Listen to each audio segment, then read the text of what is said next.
Let's have a look at the Jeff Ruby Stakes, which turned out to be a pretty good race, and we definitely had a clear-cut winner as expected.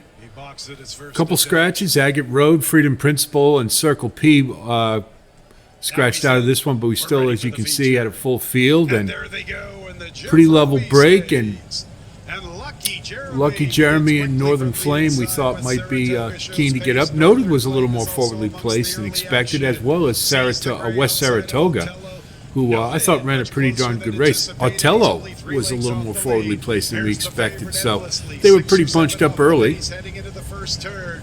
From the inside is Woodcourt. Towards the tail of the field races Triple Espresso and Longshot Dancing Groove. You got Endlessly right in about mid-pack with Woodcourt. Making the pace, a length to Northern Flame and a good spot from the outside. Noted is into the race early. 23, pretty good leg to start, but they tamped it down.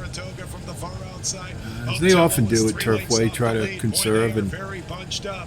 Endlessly has a little more than 4.5 to find. Kind of slow, 48, almost 49. Then we're going to Triple Espresso, 6 So Lucky Jeremy, who I thought ran a lot better than expected, really no excuses at this point, nor for Northern Flame or West Saratoga, and they were able to stick around. Lucky Jeremy hounded by Northern Flame.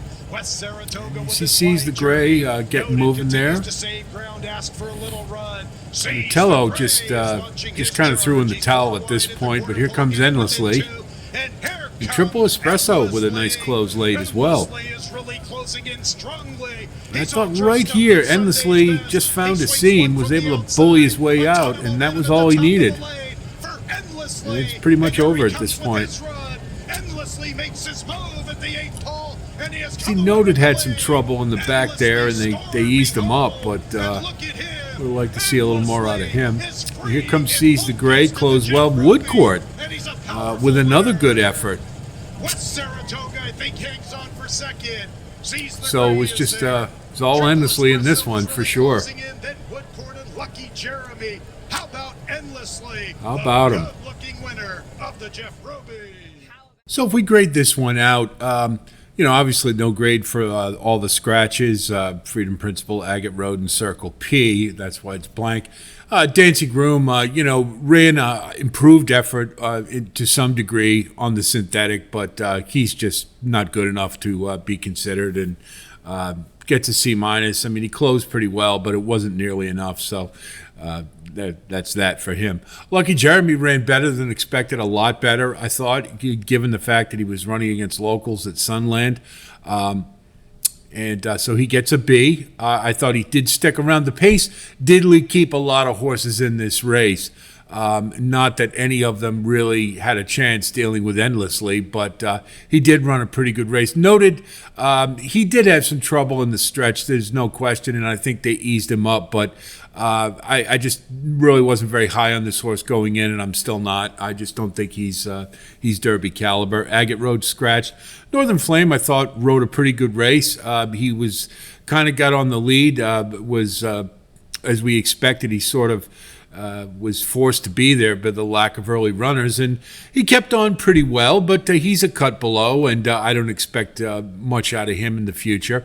Woodcourt really surprised for the second straight race. I thought he ran a very good race. He seemed to have plenty in the tank late, and if he can, maybe they'll throw him in one more prep to see if they can get him in. I don't know if he's got enough he'll have enough points, but he's one that maybe to keep an eye on, if you see him in the Lexington or a race like that. But I thought he ran a pretty good race, so he gets a B+. Otello just threw in the towel on the backstretch, and he just didn't look very comfortable. So I think we can say sayonara to him. Seize the Gray, I thought, ran a good race. It was kind of weird on the backstretch. He looked like they were trying to take him back and then re-rally him.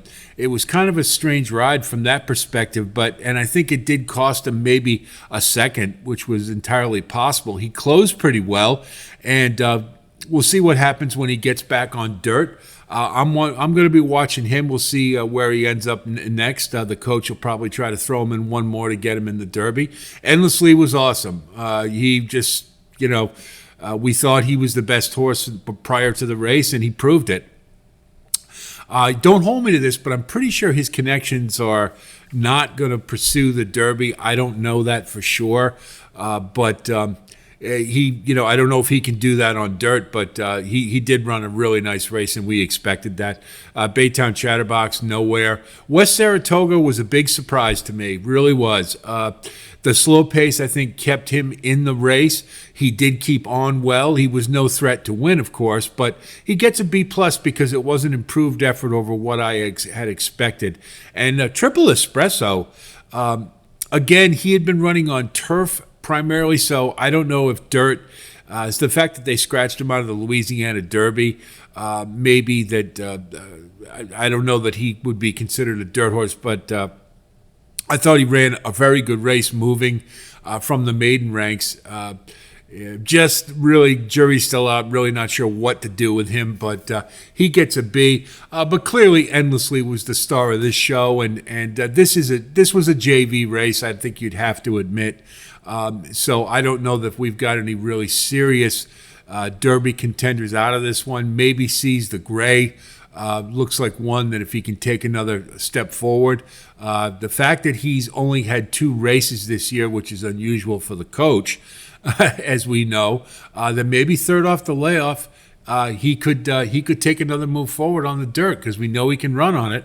So that's the Jeff Ruby, and I don't know, maybe the owners will get keen, get Derby fever, and throw Endlessly in and see what he can do. I'd like to see him on dirt one time before the Derby, but he was clearly the best horse in this one.